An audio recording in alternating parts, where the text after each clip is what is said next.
Assalamualaikum warahmatullahi wabarakatuh. Hi everyone, Saya Mikaila. and I'm Azrif, and we're Setia Prime TV Crew. What are we gonna do today?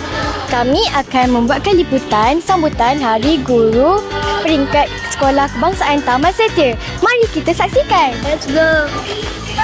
Kawan-kawan, lihatlah suasana di SKTS sekarang. Sungguh meriah.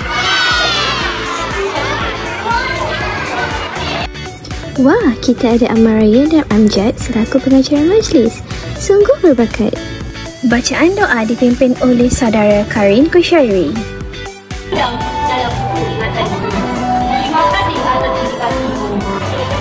Ewa, rancaknya adik Danish dari satu cerita menari dan menyanyi.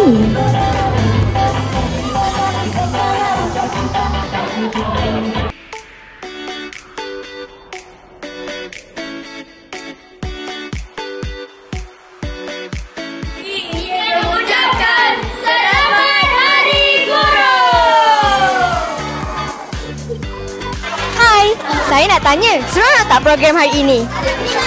Ya, sebab ada pelbagai aktiviti. Seronok sebab guru-guru pakai baju yang cantik. Lepas tu persembahan yang menarik. Tema pakaian pada Hari Guru tahun ini ialah Around the World. Mari kita saksikan peragaan daripada guru-guru SK Taman Setia dengan pakaian dari negara seluruh dunia. Kita boleh saksikan guru-guru memperagakan pakaian dari negara China. Seterusnya kita ada pakaian dari negara Jepun iaitu kimono dari Pakistan, hanbok dari Korea dan dari negara India. Wah, pakaian dari negara Timur Tengah pun ada.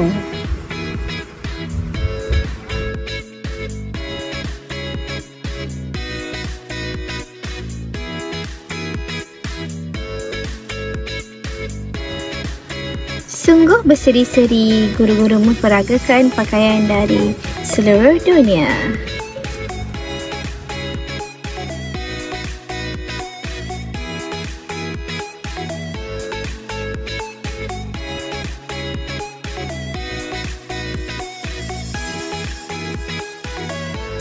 Cikgu nampak handsome hari ni. Pakaian ini berasal dari mana, cikgu?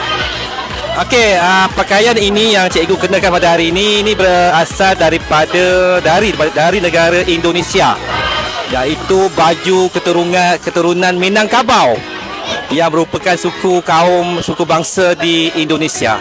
Ya, kalau adik nak pergi ke Indonesia, nak melihat orang-orang di sana memakai pakaian Minangkabau, silalah bertandang ke Bukit Tinggi, Padang, Sumatera Barat, Indonesia. Ya, okey.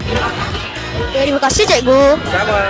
Saya pakai pakaian kebangsaan bagi kaum perempuan dari negara Malaysia, iaitu pakaian kebarung siap dengan berselendang. Terima kasih cikgu. Selamat Hari Guru. Sama-sama. Assalamualaikum Cikgu Sarina. Assalam. Selamat Hari Guru. Ya, terima kasih. Boleh saya tahu cikgu pakai apa hari ini?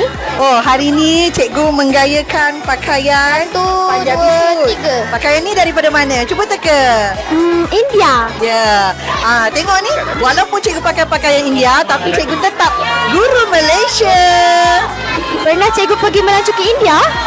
Belum lagi. InsyaAllah cikgu akan pergi.